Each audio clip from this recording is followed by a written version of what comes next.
وہ کراچی جس میں میرا لڑکپن، نوجوانی اور جوانی گزری،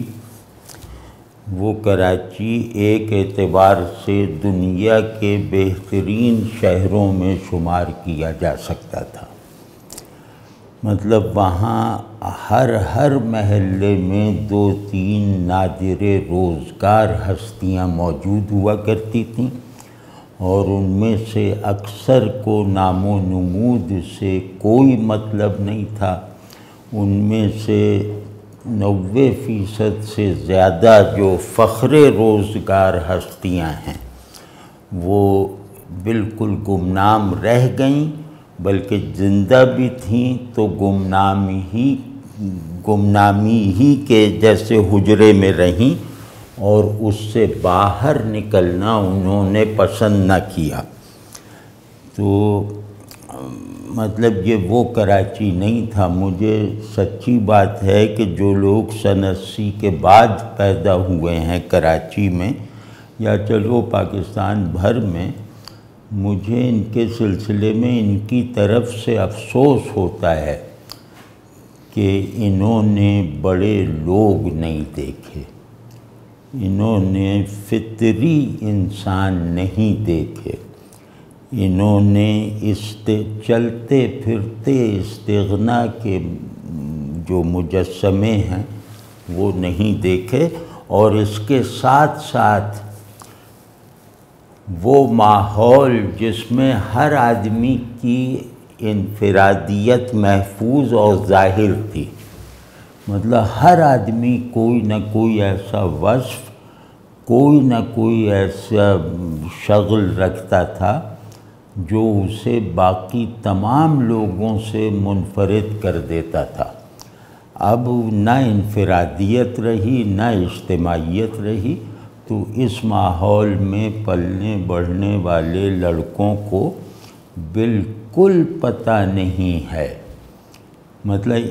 پتہ تو ہوگا لیکن بالکل مشاہدہ نہیں ہے کہ بڑا آدمی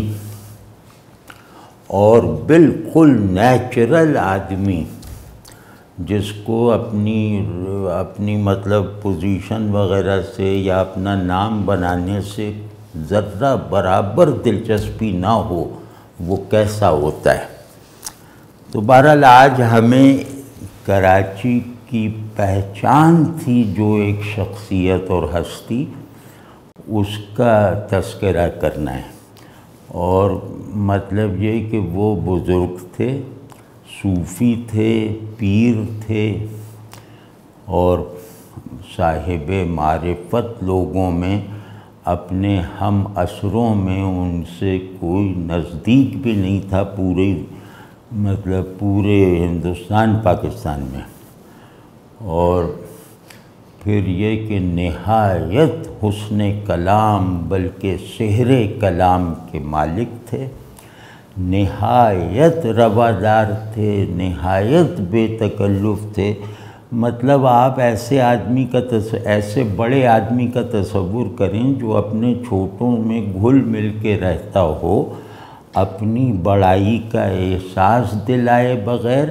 یا یہ احساس بھی دلائے بغیر کہ تم لوگ مجھ سے کچھ سیکھ رہے ہو، لیکن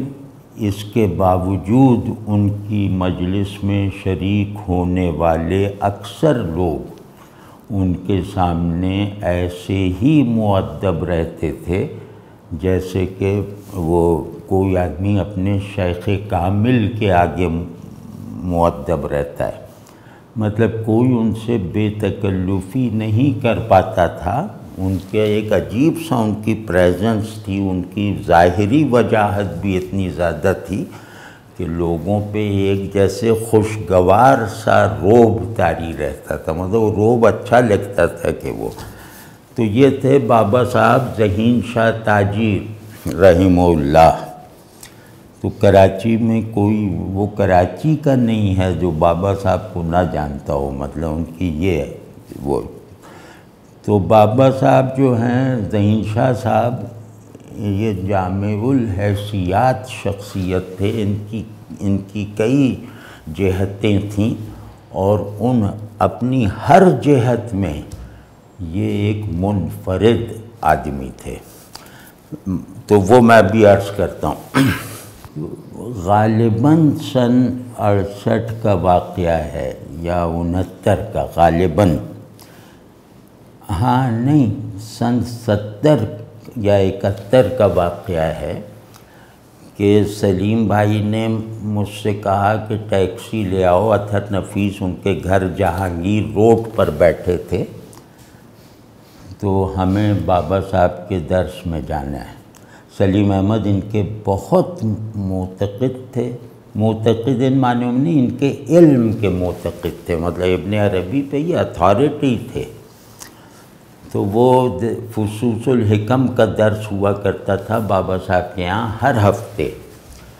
تو وہاں جانے کے لیے انہوں نے مجھ سے کہا کہ جاؤ جلدی سے ٹیکسی لے آؤ، وقت تنگ ہے. تو میں وہ تھوڑا سا نکلا تو خالی ٹیکسی اتفاق سے آ گئی، ورنہ وہاں مین روڈ خاصا دور تھا، وہاں جا کے لانا پڑتی. تو وہ ٹیکسی جلدی آ گئی تو انہوں نے کہا اچھا تم بھی بیٹھو. تو اس طرح میں اس میں بیٹھ گیا. تو بابا ذہین شاہ صاحب بہار کالونی میں رہتے تھے، جو ذرا سا پرانا سا علاقہ ہے، پرانا کراچی ہے، لیاری میں غالباً. وہاں جب ہم پہنچے تو مطلب ایسا لگا کہ جیسے گیٹ کے اندر داخل ہونے سے ذرا پہلے فضا بدل سی گئی. اب مجھے کیا تمیز کہ یہ کیا ہوا، لیکن میں نے بھی محسوس تو یہی کیا کہ فضا جیسے بدل گئی، جیسے ایک دم بادل آ جائے نا سخت دھوپ میں، اس طرح کی کوئی کیفیت محسوس ہوئی مجھے. تو خیر ہم اندر گئے اور بہت جیسے شوق پیدا ہو رہا تھا میرے اندر کہ میں دیکھوں. تو جب اندر گئے تو بابا صاحب جو ہے وہ دروازے کے عین سامنے دروازے کی طرف رخ کیے ہوئے تشریف رکھتے تھے. تو جو ان کا پہلا تاثر ہوا کہ یا اللہ کوئی اتنا خوبصورت بھی ہو سکتا ہے، کوئی اتنا وجیح بھی ہو سکتا ہے. نہیں، ان کی خوبصورتی جو تھی وہ جیسے پوری مردانگی والی خوبصورتی تھی، وہ نزاکت والی نہیں. جیسے آپ دیکھ رہے ہیں کہ حضرت خالد بن ولید کو دیکھ لیں، مطلب جیسے آپ اس طرح کے خوبصورت. تو بڑا مجھے اچھا لگا کہ اتنے زیادہ خوبصورت. تو پھر بہرحال سلیم بھائی اور اطہر نفیس نے تو ان کی دستبوسی کی باقاعدہ، اور وہ بالکل اس طرح بے پرواہی سے، جیسے انہوں نے ہاتھ بڑھایا یوں کر کے انہوں نے دستبوسی کی، انہوں نے روکا نہیں، میں نے جا کے یوں ہاتھ ملا لیا. مجھ سے بھی ویسے ہی وہ ہوا. تو اب وہاں کوئی 10-20 لوگ بیٹھے ہوئے تھے جو بابا صاحب کے مریدین تھے. تو بابا صاحب ہم لوگ کیا مطلب سلیم احمد اور اطہر نفیس سے فرمایا کہ چلو ذرا دوسرے کمرے میں چلتے ہیں. تو میں بھی ظاہر ہے ان کے تو فیلی کے طور پہ میں بھی گیا. نہیں، بلکہ مجھے یاد ہے کہ وہ دونوں جانے لگے، میں ایسے کھڑا ہو کے تذبذب میں تھا کہ کیا کروں. تو بابا صاحب ہی نے میرے کندھے پہ یوں کر کے کہا چلو میاں چلو، اس طرح. تو وہاں گئے تو اس کے بعد ان حضرات کو، سلیم احمد کو کوئی علمی یا عرفانی سوال ان سے کرنا تھا. اطہر نفیس چونکہ ان کے مرید بھی تھے تو انہیں اپنا کوئی مسئلہ عرض کرنا تھا. وہ عام سا مسئلہ تھا کہ وہ یہ پریشانی ہے یا وہ پریشانی، جو وہ ہمارے سامنے بے تکلف کہہ سکتے تھے. تو انہوں نے کہا کہ بھئی ایسا کریں یار، تمہارا کام تو 1-2 منٹ کا ہے، آپ کا مطلب اس طرح کہہ رہے تھے کہ آپ کا کام تو 2 منٹ 1 منٹ کا ہے، تو پہلے اس کو نمٹا لیتے ہیں. ہاں، ان کی والدہ کی طبیعت ناساز تھی. تو کہنے کیا ہوا؟ اچھا جا کے دیکھنا، اللہ خیریت رکھے. یہ 1 منٹ تھا جو انہیں لینا تھا. اس کے بعد وہ باقاعدہ جیسے مڑ گئے سلیم بھائی کی طرف کہ ہاں بھائی سلیم کیا فرماتے ہیں آپ؟ تو کہا حضرت بابا صاحب مجھے ایک وہ اشکال سا پیدا ہو گیا، ایک مشکل پیدا ہو گئی، فلاں کتاب پڑھتے ہوئے، کتاب کا نام مجھے یاد نہیں لیکن مسئلہ یاد ہے۔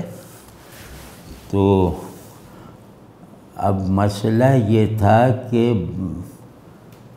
ابن عربی جو ہیں وہ جبر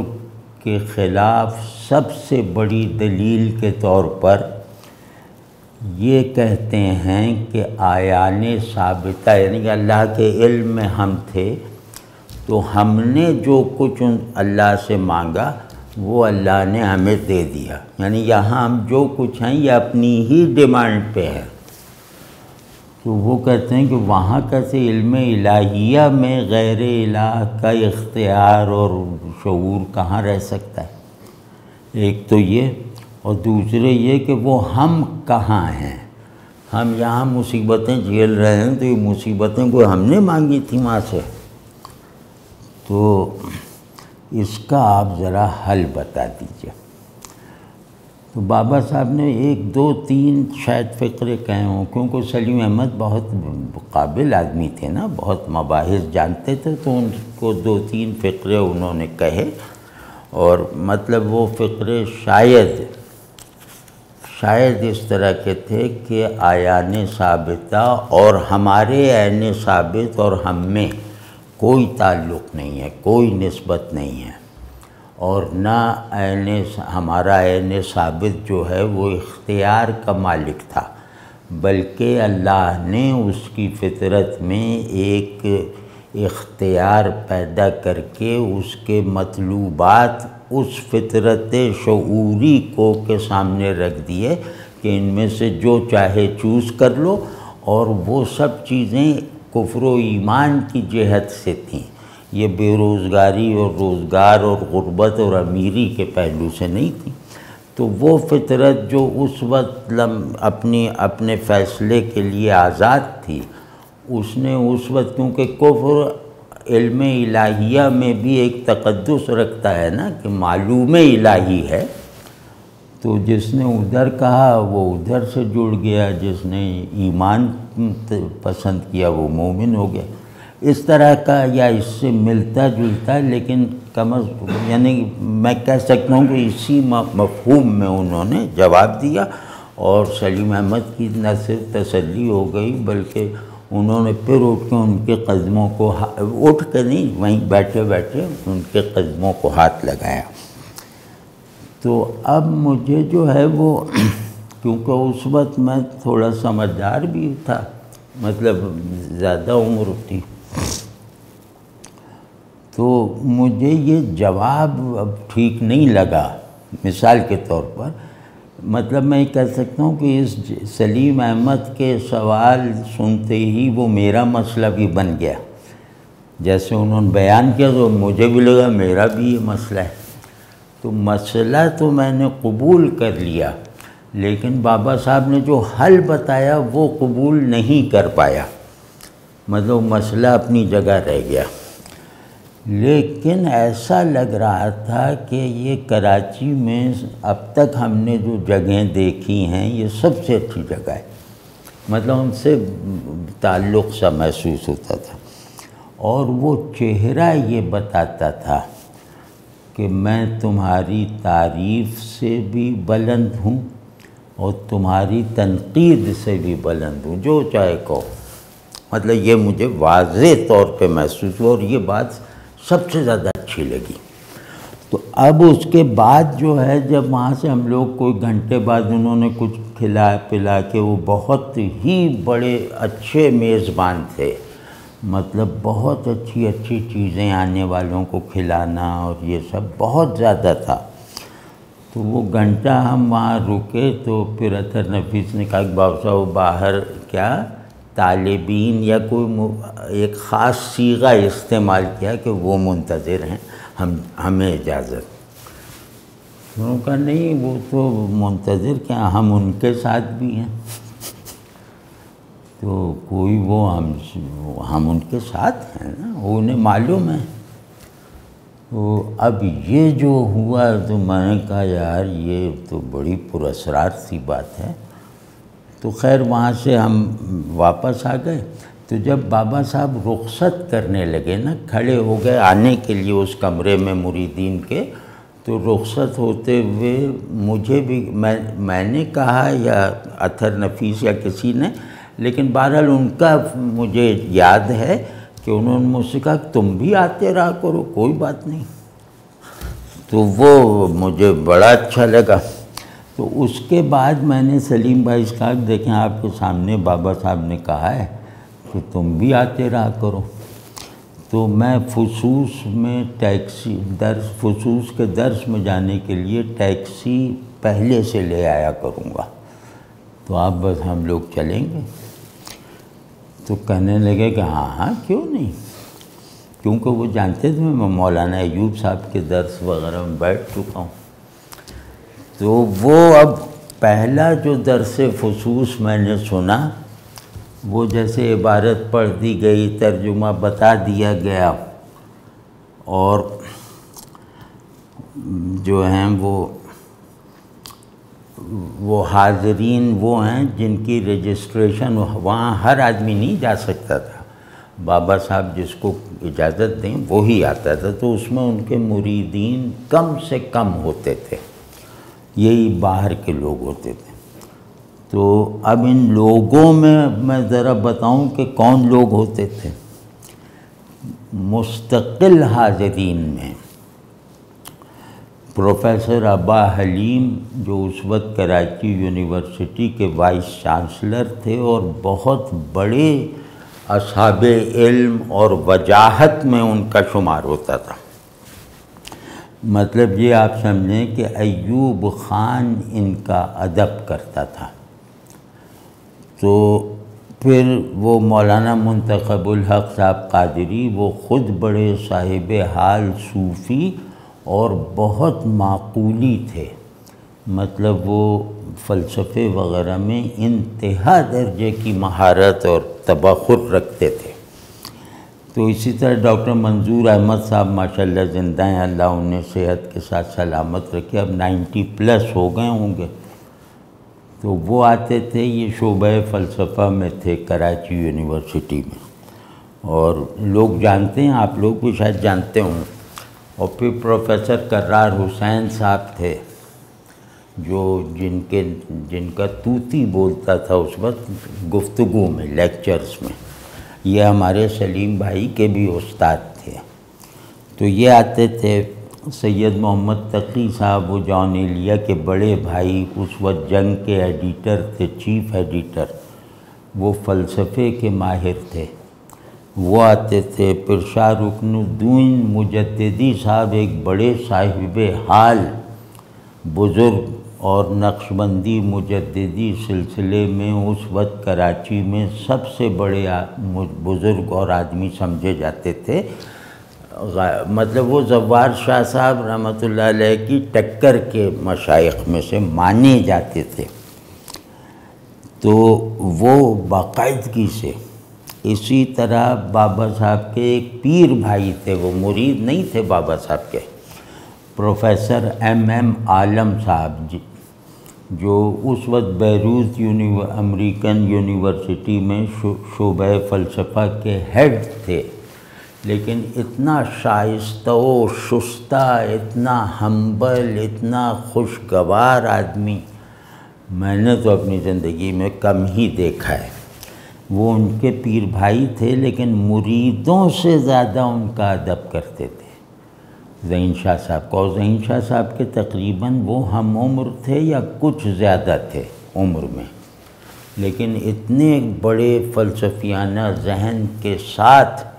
وہ بابا صاحب کا جیسے وہ جوتیاں اٹھا کے چلتے تھے۔ تو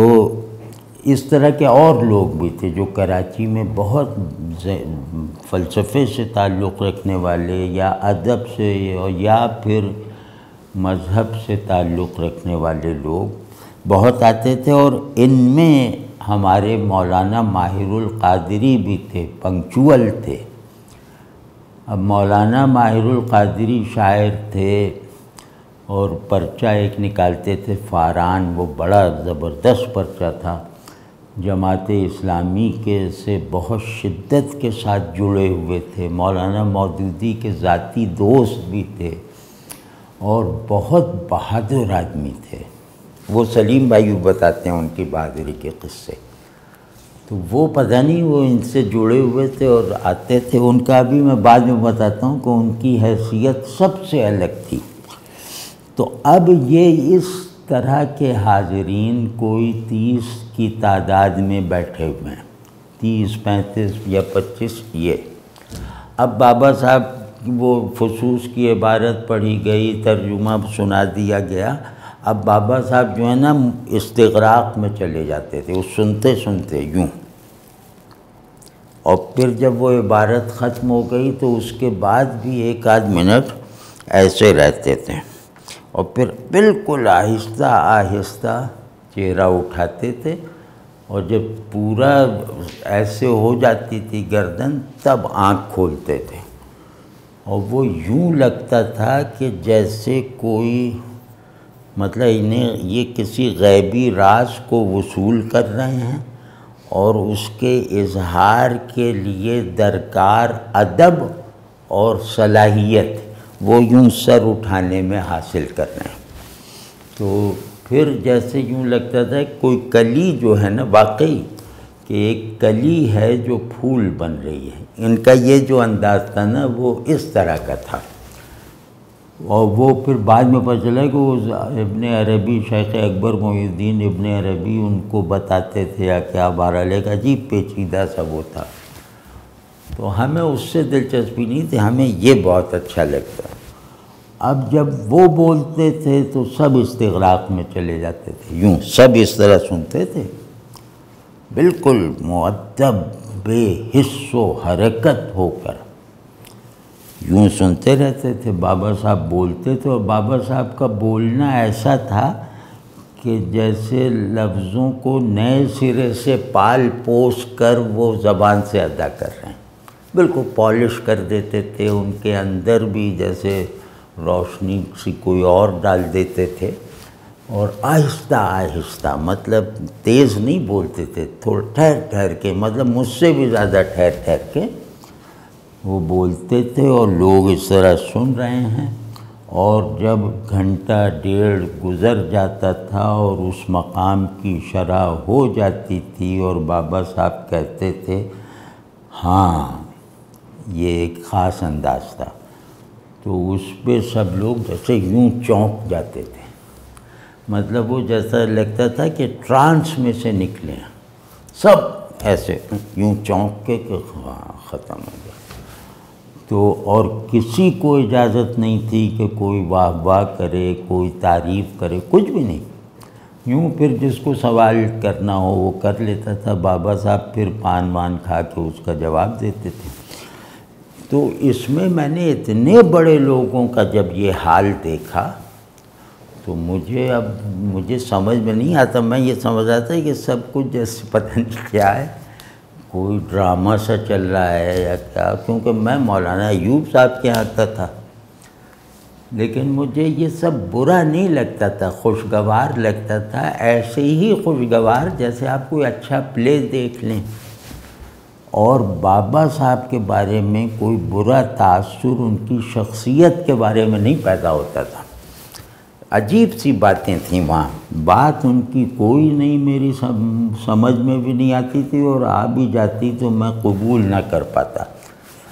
لیکن وہ شخصیت ایسی تھی۔ تو اب اس میں جو ہے اسی طرح یہ بابا صاحب کے یہاں کتاب التواسین جو حسین بن منصور حلاج کی کتاب ہے، اس کے درس بھی ہوا کرتے تھے،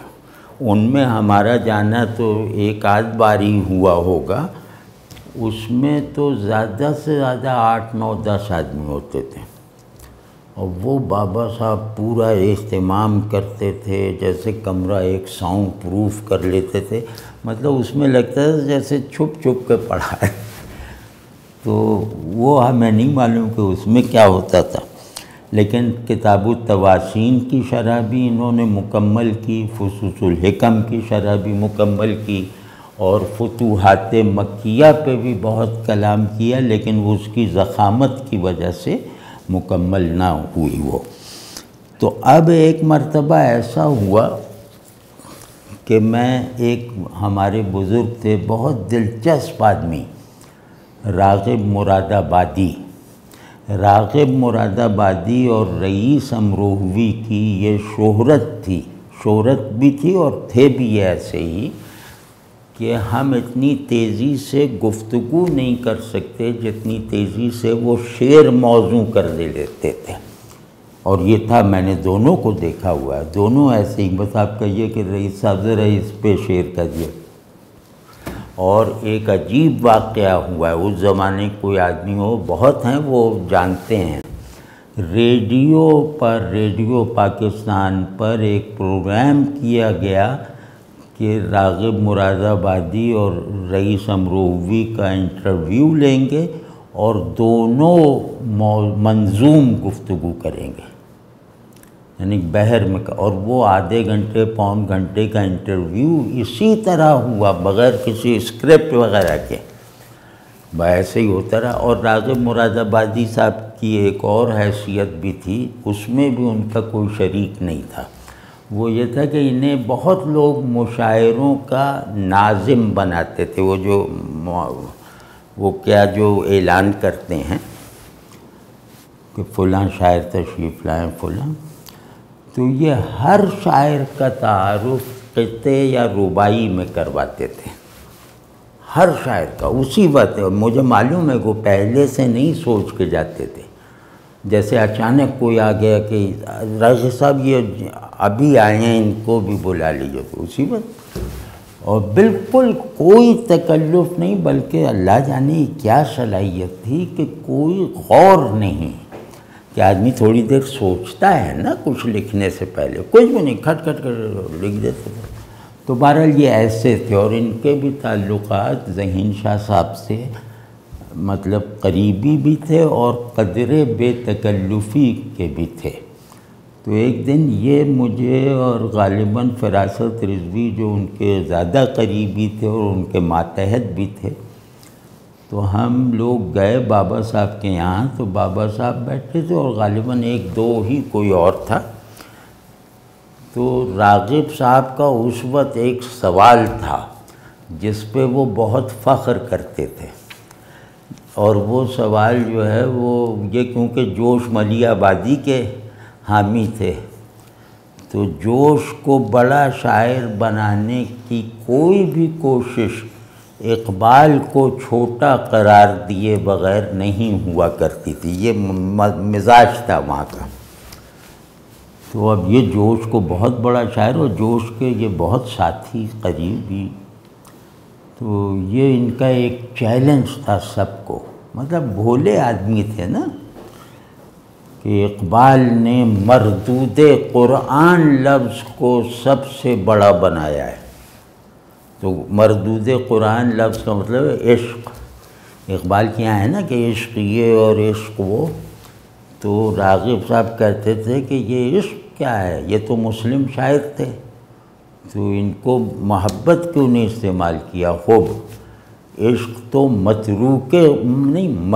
مردود قرآن لفظ ہے کہ ایک جگہ بھی نہیں ہے، اور عشق عربی میں ہوتے ہوئے قرآن میں نہیں ہے، اس پہ وہ بڑا ناز کرتے تھے۔ ہم لوگ بھی ہاں میں ہاں ملاتے تھے کہ راغب صاحب وہ، تو بہت جیسے ریلیجسلی وہ یہ تقریر کرتے تھے۔ یہ انہوں نے بابا سے بھی بابا کو بھی سنا دیا۔ اب ان کو یہ اندازہ نہیں ہوا کہ ان لوگوں کے یہاں بھی عشق ہی بہت بنیادی لفظ ہوگا نا، کہ ہم اقبال نے مردود قرآن لفظ، یہ ان کا تکیہ کلام تھا کہ عشق مردود قرآن لفظ ہے۔ تو بابا صاحب یہ ذرا زیادہ بولتے جوش میں، لیکن بابا صاحب نے ایسے کر کے ہاں راغب صاحب وہ میں عرض کرتا ہوں، تو یہ خیر پوری بات نہیں کہہ پائے۔ تو انہوں نے کہا کہ بھائی عشق کا مطلب آپ تو جانتے ہی ہوں گے. یہ سوال تھا. بابا صاحب کیونکہ بہت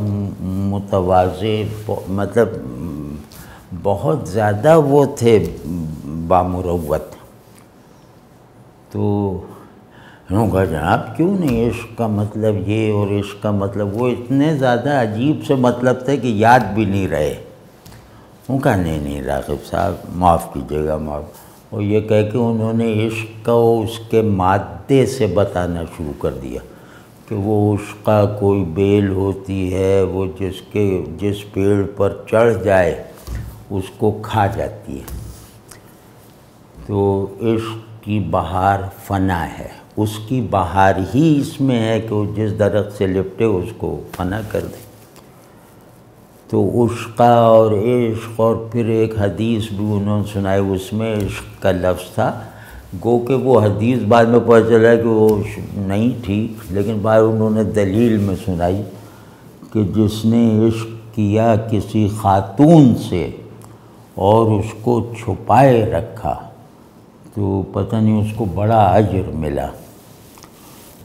تو اب ذہین یہ راغب مراد آبادی صاحب ہم سے تو کہتے تھے کہ عربی وغیرہ سب جانتے ہیں، لیکن ظاہر ان سے کیسے کہتے کہ ہم عربی جانتے ہیں. وہ تو بڑے عالم تھے، یعنی ظاہری دینی علوم میں بھی بہت عالم تھے بابا صاحب. تو خیر انہوں نے یوں کیا، اور پھر جب ہم لوگ باہر آئے تو مجھے کندھے سے یوں کر کے کہا کہ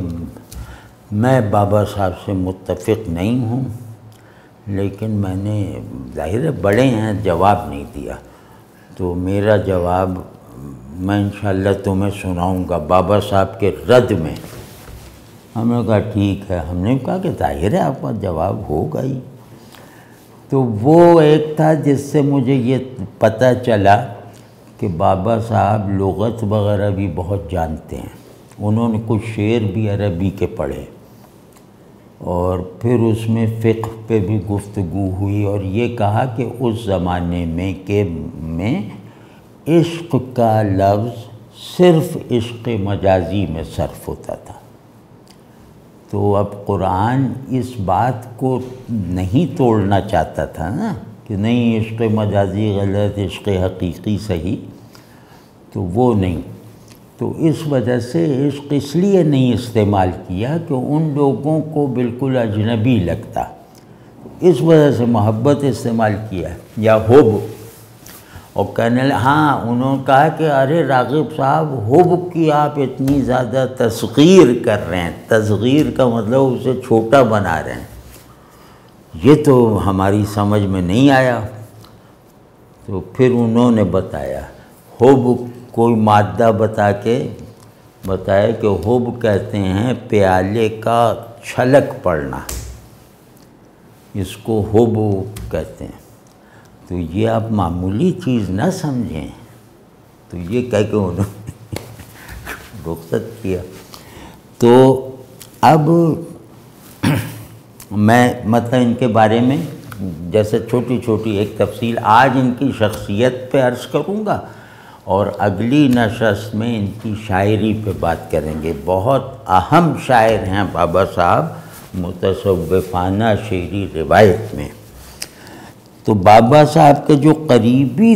دوست تھے، اچھا بابا صاحب کا دل اپنے مریدوں میں نہیں لگتا تھا. وہ جو مرید تھے ان کے سب میمن سیٹھ اور اس ٹائپ کے لوگ تھے، ان میں کوئی عالم یا اس طرح کا نہیں تھا.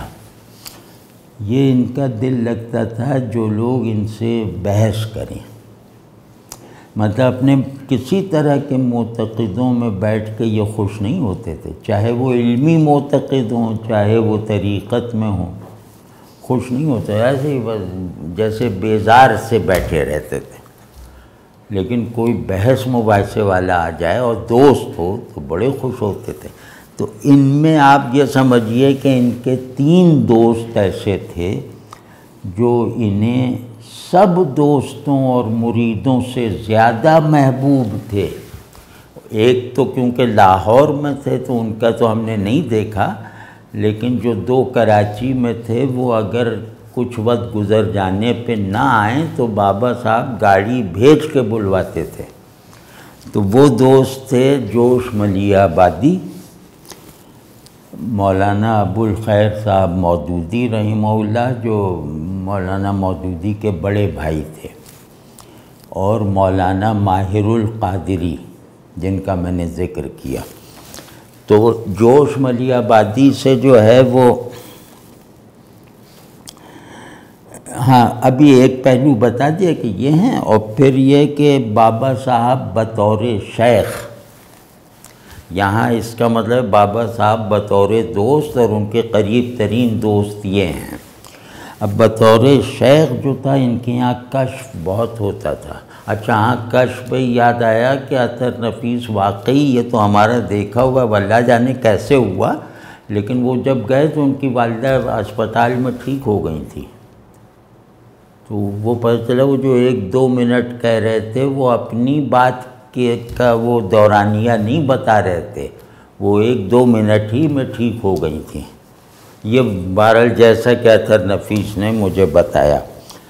لیکن یہ بھی تھا کہ کچھ سوچ رہے ہوں تو وہ بتا دیتے تھے بغیر اظہار کیے کہ یہ کشف ہے، کہ بھائی کیوں یہ سوچ رہے ہو؟ اب جس کو کہا وہ یہ واقعی سوچ رہا ہوتا تھا، مطلب ہم نے یہ دیکھا ہے۔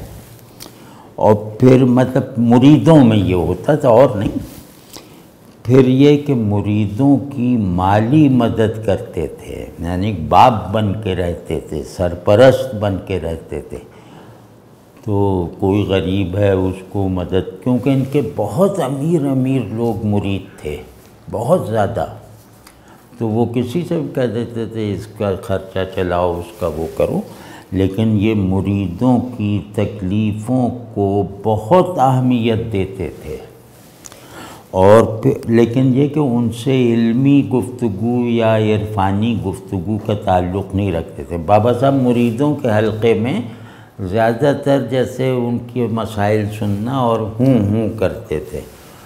اور وہ بولتے نہیں تھے جیسے درس کی طرح، یا وہ بالکل نہیں۔ جو ان کی سب سے حیران کر دینے والی میں نے خصوصیت بطور شیخ دیکھی ہے، وہ ہے ان کا ذوق ملامت۔ کیوں کتابوں میں تو ہم نے پڑھا ہوا تھا ملامتی بزرگ ہوتے ہیں، وہ دیکھا ہم نے انہی کو، کہ اب یہ عالم بھی تھے، درس نظامی وغیرہ بھی بہت اچھی طرح کر چکے تھے۔ تو جیسے آپ بیٹھے، انہوں نے دیکھا کہ آپ انہیں تنقیدی نظر سے یا عیب جوئی کی نیت سے دیکھ رہے ہیں، تو وہ پانی کو یوں بائیں ہاتھ سے پی لیں گے، اور آپ کہیں کہ ارے اذان ہو گئی ہے، بابا صاحب یہاں جماعت یہاں ہوتی ہے، جیسے ہوتے ہیں نا لوگ، بابا صاحب جماعت یہاں ہوگی یا مسجد جائیں گے؟ ان کا جہاں بھی ہوگی آپ ہی جائیں گے، میں نہیں جاؤں گا۔ تو کہتے وہ برابر ہے، وہاں جا کے پڑھائیے، مطلب کمرے میں، اور خود بیٹھے رہیں گے۔ مطلب انہیں جیسے اس بات کا شوق تھا کہ لوگ جتنی برائی یا عیب مجھ میں دیکھنا چاہتے ہیں یا مجھ میں تلاش کرنا چاہتے ہیں، میں اس سے زیادہ خراب ہو کے انہیں دکھا دوں۔ اور یہ نہیں، میں انہیں کبھی ریاکار نہیں مان سکتا، میں انہیں کبھی کسی طلب دنیا میں نہیں مان سکتا کہ ان کو ذرہ برابر بھی طلب دنیا تھی۔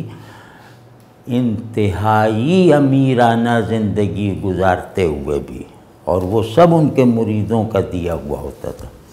مطلب ان کا سارا خرچ، وہ انور بھائی تھے ان کے جانشین بھی، وہ بہت ہی امیر آدمی تھے، گھر میں بھی دیے، پھر عجیب طرح کے، لیکن اس حال میں رہتے ہوئے کہ ان کا روز کا قوام 100 روپے کا آتا تھا، قوام ڈالتے تھے پال میں، ہندوستان سے آتا تھا۔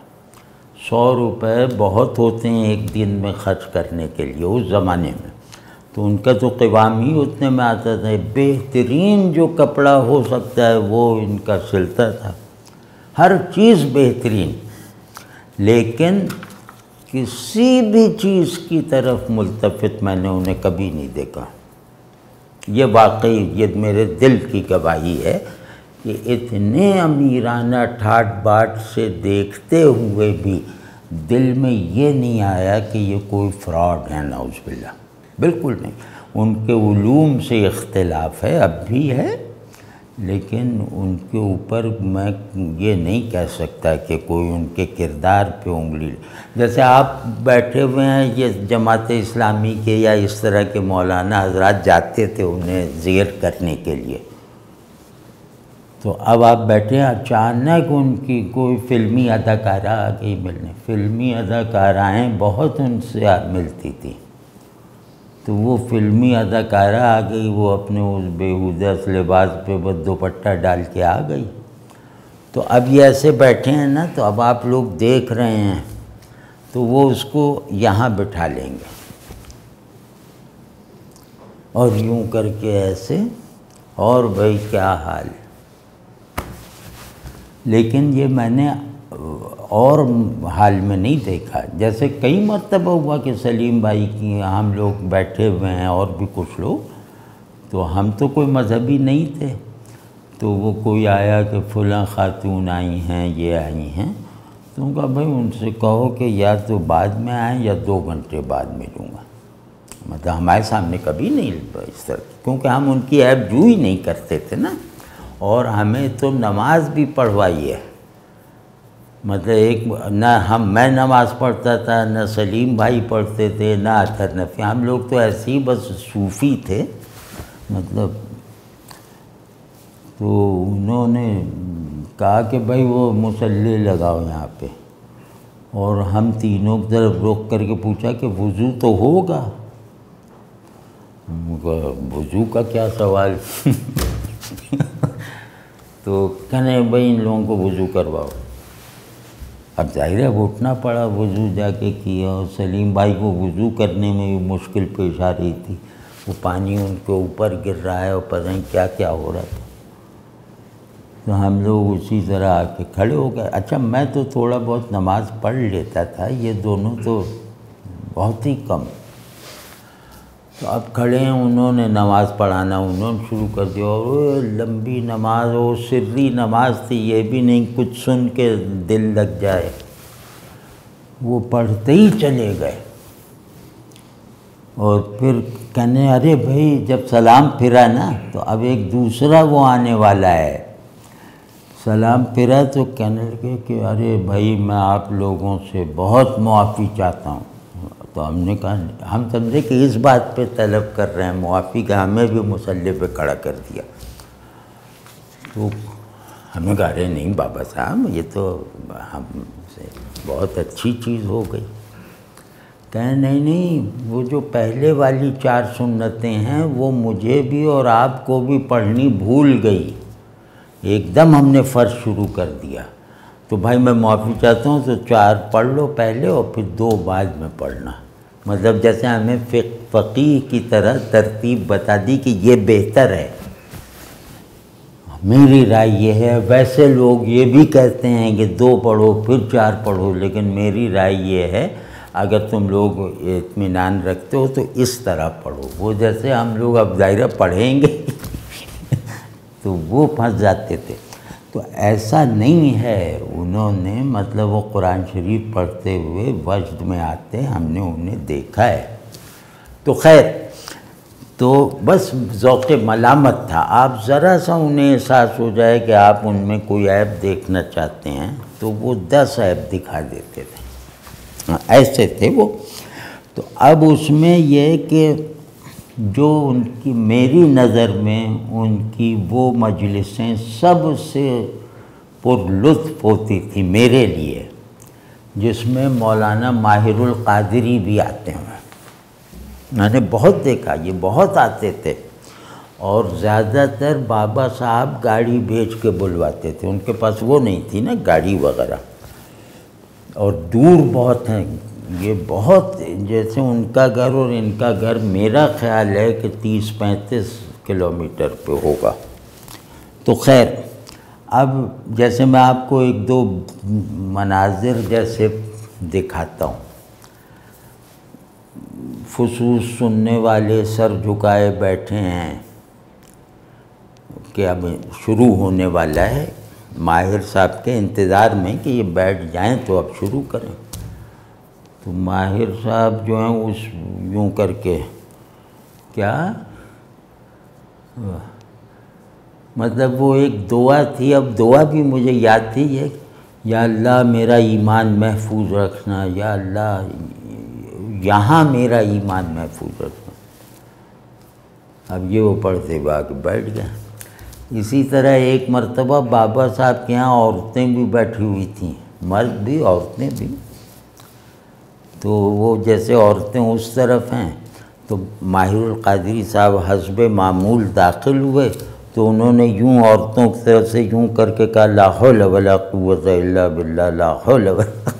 اور آ کے ظہین شاہ صاحب برابر بیٹھ گئے، اور ظہین شاہ صاحب بالکل اس سے لطف اندوز ہوتے تھے۔ ماہر صاحب ان سے بہت سخت کلمات کہہ جاتے تھے، مطلب یہ تک کہہ جاتے تھے کہ بھئی آپ کا تو مجھے مسلمان ہونا مشتبہ لگتا ہے، اور یہ کہتے تھے کہ مجھے تمہارا کافر ہونا مشتبہ لگتا ہے۔ تو اس طرح دونوں میں نوک جھونک رہتی تھی، اور میں نے دو اتنے شدید اختلاف رکھنے والے لوگوں کو اتنا ایک دوسرے سے محبت کرتے ہوئے نہیں دیکھا۔ اگر مجھ سے کوئی پوچھے کہ تم نے ایسے دو دوست کون سے دیکھے ہیں جو ذوق میں بھی، فہم میں بھی، رائے میں بھی، حتیٰ کہ عقیدے میں بھی بالکل متضاد ہوں اور آپس میں بہت محبت کرتے ہوں، تو میرا فوراً بلا تکلف ذہن میں یہی آئے گا کہ ماہر القادری اور بابا ظہین شاہ تاجی۔ تو جوش صاحب ایک مرتبہ ان کے پاس پہنچے اور سب کے سامنے کہنے لگے کہ ظہین شاہ صاحب آپ سے تو بات کرنی ہے وجود باری تعالیٰ پر۔ تو وہ انہوں نے کہا ہاں تو کہاں کرنی ہے؟ تو انہوں نے کہا نہیں ذرا تنہائی میں کرنی۔ وہ تنہائی میں لے گئے، 5-10 منٹ میں جوش صاحب پیشانی سے پسینہ پوچھتے ہوئے نکلے، اور باہر نکل کے بابا صاحب نے ان سے کہا کہ یار تمہیں تو انکار کرنا بھی نہیں آتا۔ ہاں، تو اس طرح کا ان کا وہ تھا، اور کوئی وہ اس کا اہتمام نہیں کرتے تھے کہ اس طرح کے لوگ جو مجھ سے لڑتے بڑھتے ہیں وہ میرے معتقدوں کے سامنے نہ آئیں، بالکل نہیں۔ مطلب ان کے مرید بھی بیٹھے ہوئے ہیں اور ماہر صاحب بھی کہے جا رہے ہیں کہ یہ قوالی کیا چیز ہے، یہ آپ لوگوں نے کیا ڈھونگ رچا رکھا ہے، اب یہ قوالی کی مجلس شروع ہونے والی ہے، وہ واک آؤٹ کرنے والے ہیں، یہ وہ منظر ہوتا تھا۔ اب وہاں قوالی بہت اہتمام سے ایک فضا بنا کر بہت ادب آداب کے ساتھ اس کے بڑے مراسم ہوتے تھے، اور اس میں بابا صاحب کے وہ بھی نشست بھی بہت خاص بنتی تھی۔ اب اس میں وہ سب تیاریاں ہو رہی ہیں، یہ اب کہہ رہے ہیں کہ میں تو ایسی مجلس میں میں بیٹھوں گا، دین محمد علیہ السلام پر چلنے والا کوئی شخص ایسی مجلسوں میں بیٹھ سکتا ہے؟ اب یہ سب مریدوں کے سامنے ہے نا، کیوں قوالی میں تو مرید ہوتے تھے، اور وہ جا رہے ہیں، اور وہ بابا صاحب بالکل جیسے محبت سے کسی بچے کی شرارت پہ مسکرایا جاتا ہے اس طرح مسکراتے ہیں کہ یا ماہر صاحب رہنے دیں، چلیں 1 گھنٹہ بیٹھ کے دیکھ لیں، اگر آپ کو ٹھیک لگے تو اچھا ہوگا، اس میں ٹھیک ہونے کی کوئی گنجائش ہی نہیں، مجھے کیوں ٹھیک لگے گا کہ ابو جہل کے پاس 1 گھنٹہ میں بیٹھ لوں تو ایمان کے حقائق سمجھ لوں گا۔ اتنے سخت جملے وہ کہتے تھے اور نکل جاتے تھے، اور بابا صاحب کے کسی بھی آدمی کی یہ جرأت نہیں تھی کہ وہ ماہر القادری صاحب کے اس طرح کے کلمات اور ایسے شدید رویوں پر احتجاج تو کجا منہ بھی بنا سکے۔ تو اب یہ آدمی اپنی شخصیت میں کتنا بڑا ہوگا۔ پھر ایک چیز مجھے یاد ہے ایک بار کی، مطلب مشاہدہ ہے یہ سب ہو گیا۔ یہ بابا یوسف شاہ صاحب کے مرید تھے۔ بابا یوسف شاہ صاحب بابا تاج الدین ناگپوری صاحب جو بہت مجذوب تھے، بالکل مجذوب تھے، ان کے تھے خلیفہ۔ یوسف صاحب جو ہیں، جو ذہین شاہ صاحب کے شیخ تھے، وہ بہت باشرع اور یہ سب پابندیاں کرنے والے تھے کہ یہ مستحب ہے، اور یہ مطلب بہت قانون کو بہت زیادہ جانتے بھی تھے، اور بہت زیادہ فقہ کو تصوف پہ نافذ رکھتے تھے۔ تو ان کا مزار وہیں میوہ شاہ میں ہے، وہیں ذہین شاہ صاحب کا بھی ہے۔ تو وہاں جو ہے، ہاں وہ سما کے وہ بھی ذوق رکھتے تھے جو۔ تو یہ اپنے گھر سے میوہ شاہ قبرستان تک، جو میرا خیال ہے 3 میل سے کم نہیں ہوگا، وہاں ان کے یہاں ایک رسم ہوتی ہے کہ عرس کے موقع پر، بزرگوں کے عرس کے موقع پر ان کی قبروں پہ چادر لے جا کر چڑھانا۔ اب یہ یہاں بھی یہ تھی رسم، اور یہ رسم غالباً انہی نے شروع کی تھی چشتیوں کو دیکھ کر۔ 3 میل ایک 70 برس سے زیادہ عمر کا بوڑھا، ایک بہت طباق میں رکھی ہوئی ایک بالکل ریشمی چادر جو وہاں چڑھانی ہے، وہ لے کر گرمی میں جا رہا ہے، اور بالکل نہیں تھکتے تھے۔ اور منظر کیا ہوتا تھا کہ وہ چادر شریف، وہ گگریا اور یہ سب والے الفاظ گائے جاتے تھے۔ آگے آگے اور پیچھے پیچھے قوال ہیں، نہیں آگے آگے قوال ہیں، وہ اس مناسبت سے کلام پڑھ رہے ہیں، اور بابا صاحب یہاں بیچ میں ہیں، پیچھے مریدین ہیں، اور لوگوں کا ہجوم 2 طرفہ لگا ہوا ہے، اور زیادہ تر لوگ اس کو مذاق سمجھ رہے ہیں، مذاق اڑاتے تھے، کوئی ہنس رہا ہے، کوئی فقرے کس رہا ہے۔ بابا صاحب کی توجہ کسی بھی طرف نہیں ہوتی تھی، اور انہیں معلوم تھا کہ یہ بڑا مذاق اڑتا ہے اس کا۔ تو میرا گمان یہ ہے کہ وہ اپنا مذاق اڑوانے کے لیے یہ سب کرتے تھے، اور کچھ ان پہ اثر ہی نہیں ہوتا۔ تو ایسا آدمی بہت بڑا ہوتا ہے جس پہ ملامت، اسے آپ جتنا برا کہیں اتنا اس کے قریب آنے کا موقع پالیں۔ ایسی شخصیت میں نے بابا ذہین شاہ کے علاوہ کوئی نہیں دیکھی کہ بتاؤ کہ ان کا قرب حاصل کرنے کا آسان طریقہ یہ ہے کہ ان کو برا بھلا کہو۔ تو بس اللہ ہم سب کو مطلب اپنی اس میں رکھے، اور کم از کم یہ چیز ہم میں پیدا کر دے کہ اختلاف کیا، تضاد بھی دینی وحدت کے عالم میں وجہ محبت ہوتا ہے، بشرطے کہ دین کے دائرے میں ہو نا۔ تو بابا صاحب جو دکھائی دیتے تھے ویسے تھے نہیں، مطلب تہجد ایسی تھی کہ 2 گھنٹے میں، اور وہ مطلب بہت کثیر العبادات تھے، اور عبادت کے شرعی مفہوم میں۔ تو بس اللہ ان کی قبر بھی روشن رکھے، اور ہمیں بھی ایسا بنائے جیسے آدمیوں کو وہ پسند کرتا ہے۔